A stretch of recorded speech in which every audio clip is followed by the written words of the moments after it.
High বন্ধুরা, আর একটা recipe নিয়ে চলে আসলাম। রুই মাছটা আমি ভেজে নিচ্ছি, পরে সব বাদ বাকি দেখাচ্ছি আস্তে আস্তে করে। যে রুই মাছটা আমার তেল গরম হয়ে গেছে, তেলের মধ্যে ছেড়ে দেবো।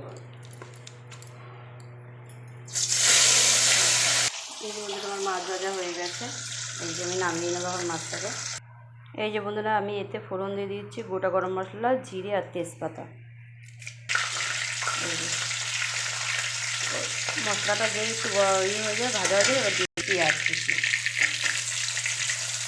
যেমন পেঁয়াজটা লাল লাল করে ভাজা হয়ে গেছে, মশলা তৈরি করে নিয়েছি। এতে আমি দিয়েছি আদা, জিরে, গরম মশলা, ঠিক আছে, ধনে আর কাঁচা লঙ্কা, শুকনো লঙ্কা, একটা বড় সাইজের টমেটো, আর দিয়ে দিয়েছে রসুন পেঁয়াজ। রসুন পেঁয়াজ দিয়ে এই যে পেস্টটা আমি এর মধ্যে দিয়ে দিলাম, ঠিক আছে। ও আর একটা জিনিস মিক্স করে গেলাম, সেটা হচ্ছে পোস্ত দিয়েছি। এতে একটু দিয়ে দিচ্ছি লবণ, হলুদ দিয়ে দিচ্ছি, স্বাদ অনুযায়ী একটু চিনি দিচ্ছি, টক দই দিয়ে দেবো, একটু সস, টমেটো সস। এটা দিলে টেস্ট আরও বাড়ে। এই দেখুন মশলা তেল ছেড়ে গেছে, এবার আমি দিয়ে দেবো জল। এই যে বন্ধুরা আমার মাছে দই রুই হয়ে গেল। এবার করে খেয়ে দেখবে, খুব টেস্টফুল লাগে। কালারটা তো দেখে বুঝতেই পারছো।